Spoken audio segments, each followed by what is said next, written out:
Good evening, Mike, and thank you for joining us and taking the time after a tough afternoon, really, at home to Lynn Town this afternoon. Another defeat, really, and I guess the slow start continues. Yeah, it does, but it's frustrating. You know, it is really frustrating. It's half-hearted, and we're very reactive at the minute, and we can't be. We really can't. We've got to be proactive, and we've got to be on that front foot. And they're not. They're not. They're reactive to things all over the pitch. So we're waiting for things to happen rather than going to grab the game, and that's a problem. You know, especially at home, you need to make things happen. You need to go and get things. Go and get the ball. Move the ball around the pitch. Go and score. They're not going to gift you goals. They're going to give you the ball. They're not going to allow you time to play. Of course they're not. And it's that mentality, like whether they think they're good enough just to go out there and win it, because effectively 90% of the time we've got better players. But better players don't win you football matches. Attitude wins you football matches. Your mentality wins you football matches. Your willingness. And there's a lot of players in that team at the minute are playing nowhere near even 50% of what they're capable of. And I can dress it up and say there's injuries, and there's injuries, and people are coming back slowly but surely. But I'm not about that. The team that we put out today, the team we put out against Alvechurch, and the team we put out against St Ives are good enough to win those football matches comfortably if they do the right things at the right time. If they don't, we don't win. We haven't got the right to win those games. It's as simple as that. And that message is clear to them. They've been told. We've got to do something. We've got to do something. Do you feel it could turn into a situation where it becomes sort of almost desperate, really, because 3 games, 4 games, 5 games in and needing that win, and of course tricky away trip next weekend to Leiston. Pressure's on. Pressure's never been off. Used to it. That's what it is. Different pressure to what I'm used to from last season, obviously, but yeah, it is. The pressure is on, and I can stand up and take it, as I always have. I've taken that pressure, and I'll shoulder that responsibility. But they ultimately have to. You know, we can prepare them as much as we want, but as soon as they walk across that white line, there's very little I can do other than give little bits of information. We get them back in at half time, we say, look, this is what it is. But the amount of times today, set plays, free headers, and win it down into the ground and wide. Balls are dropping from long throws. Not getting on it, not expecting that ball to be there. And that's not okay, that's not acceptable. They're chances to score goals.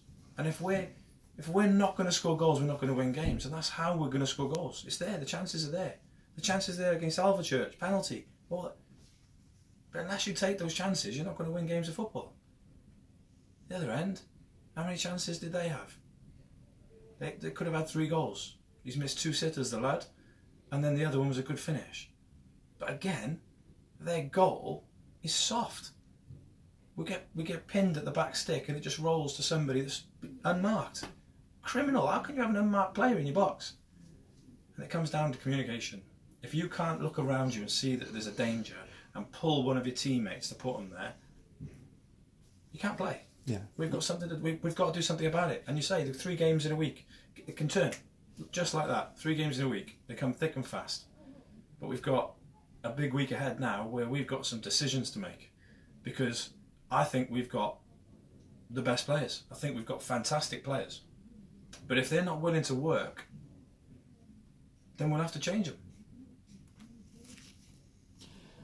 Flipping it around a little bit, it was good to see Chris Late make his full debut at home today and start, along with Blaney coming back in after injury as well, and of course the return of Regan Upton, having served his 3-match ban from the end of last season. But ultimately it didn't make a difference.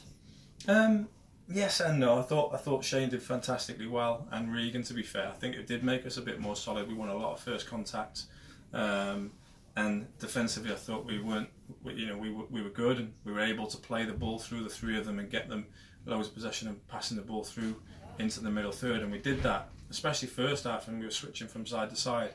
It was good, but that you move the ball around to move the opposition. The idea is, your first thought is, can we get it into an area where we can score a goal? That's just pretty on the eye from going from side to side. We're trying to create gaps for them to penetrate and go through and get chances. There wasn't enough of that today. We switched it great, but then they took 3 touches, 4 touches, allowing people to get back in. They get into the final third, they turn out and allow them to get back into their shape. Or we're just smashing balls into the box mindlessly and we've got no chance of scoring. There's no quality. We've got to have that quality in the final third in order to do that. And yeah, Leite as well. He came on and did great in the week, and he's had a lot of missed training and games, and he'll get better and better with games. But he's certainly positive when he gets on the ball and starts attacking. So yeah, pleased to get him through 90 minutes. He looked like one player today that was trying to make things happen with some of the skills that he's got in his locker. Sometimes maybe not in the right areas of the pitch, but I think that goes as a collective, Mike, doesn't it? Where you've got other players around the pitch that perhaps aren't doing what they should be doing. It all has a knock-on effect. Yeah, massively, and that's the frustration for us, is that there's good ingredients within that group. A team selected with that in mind. Is, I've said to him at half time, Carl Finn was getting the ball too deep. Leite was getting on the ball too deep. We need them in areas where they're going to affect the game and create chances and score goals. But if they're having to go too deep to get the ball, we're not getting them in the good areas. They're 50, 60 yards away from goal. So we've got to put people in the right areas in order to get those goals. And that's something that we've addressed before and at half time and after the game, and they know. They know exactly what we think and where we're at, really. And it's up to them. They've got to pull their finger out. They've got to do more. So plenty of work to do, clearly. We're looking forward to next Saturday's trip away to Leiston, and a tough game. And well, where do we go from here is the question, really. From here, we've obviously we look back at, I'll watch back the game and we'll decipher a few other things, because obviously when you're watching the game, you're emotionally attached to the game as well. So cold light of day tomorrow when I watch the game back, and Tuesday then the plan will be put in place to go to Leiston, and we've got to win. Go there to win, and I've got to start looking at people that can deal with that and actually make that happen. And that'll be Tuesday, Thursday. Get everybody back fit, but ultimately, if those lads are not the ones that are going to get us those wins, we're going to have to change things around. Okay, Mike. Well, thank you for your honesty this afternoon and your honest appraisal of that, and we'll catch up with you again soon.